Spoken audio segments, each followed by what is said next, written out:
Together with Steve Melewski from masnsports.com, the man that knows more about the Orioles minor leagues and the draft than anybody around. So let's begin with Austin Hayes. He's got some great numbers at Frederick. What's going on with Austin Hayes? He is leaving town, Tom. He's headed for Bowie. In fact, he's there today. He joined the Bay Sox today. He's probably going to be activated tomorrow. And this young man has had a heck of a season for the Frederick Keys. The numbers, as you see, 16 home runs, 328. He has torn it up against left-handed pitching, 390 with an OPS of over 1,100. And his OPS increased each month. I mean, really stepping up his game from 889 to 929 to over 1,000 in June. So this kid really earned his promotion. They really think he's a toolsy outfielder, above average bat speed, above average arm. He's been playing center field for Frederick, and real high energy guy. College draft pick out of Jacksonville last year. So while Mountcastle, he may stay in Frederick, you know, they're still working with his defense. He's having a great year too. But this kid is a college draft pick. They kind of want to get, you know, the show on the road here. And so he's moving to Bowie, where you could have Hayes, Cedric Mullins, and DJ Stewart in the same outfield. Interesting. Now, last night you had a chance to go up to Aberdeen, and we know that. Tell us about some Ironbird players that we should be watching. Well, don't get too tied to your roster at Aberdeen, because a whole lot of draft picks were signed today, and they're going to be reporting there. But these are some interesting guys to watch. Brennan Hanafy was a fourth-round draft pick last year, just 19.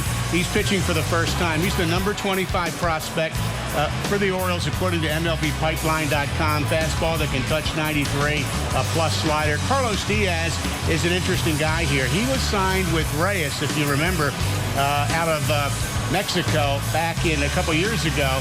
And he's kind of really hasn't done too much on the farm yet, but the Orioles are hopeful they kind of get his career going here in Aberdeen. Big, strong first baseman. And Irving Ortega is a young, toolsy shortstop, good bat speed, above average arm. They like his defense.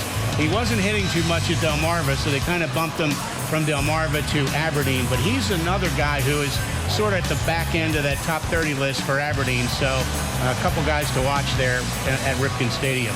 Now, D.L. Hall was the Orioles' #1 draft choice, a left-handed pitcher. What's the latest on D.L. Hall about possibly signing?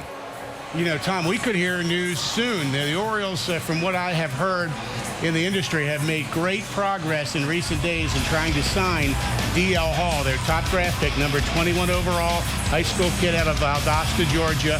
He'll turn 19 years old on September 19. That fastball can touch the mid-90s even more. His curveball is a plus pitch, they say.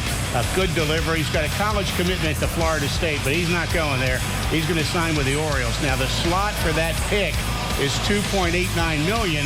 His agent is Scott Boras, and I've heard he could even get more than that. But the Orioles are really progressing well. They announced today they signed 27 draft picks. That's tremendous this soon in the process. And they're getting closer with D.L. Hall, their top pick. So, Tom, we could hear something sooner than later. Out of the 27 draft choices, the highest to sign so far? The highest to sign are a young pitcher from Xavier, Zach Lothar. He's 21-year-old left-hander, pitched this year for Xavier in Cincinnati, Ohio. 5-5 with a 2.92 ERA, led the Big East Conference in strikeouts. Real pitchability guy. He doesn't throw that hard, low 90s, but he's got several pitches. A real plus curveball that helps him set up hitters. He can pitch backwards. He's the highest pick they've signed so far. He was number 74 overall. He was their competitive balance round B pick. The Orioles' 3rd overall pick, number 70 overall in the draft, was Zach Lothar, who they signed today. Great information from Steve Melewski. Check him out on masnsports.com.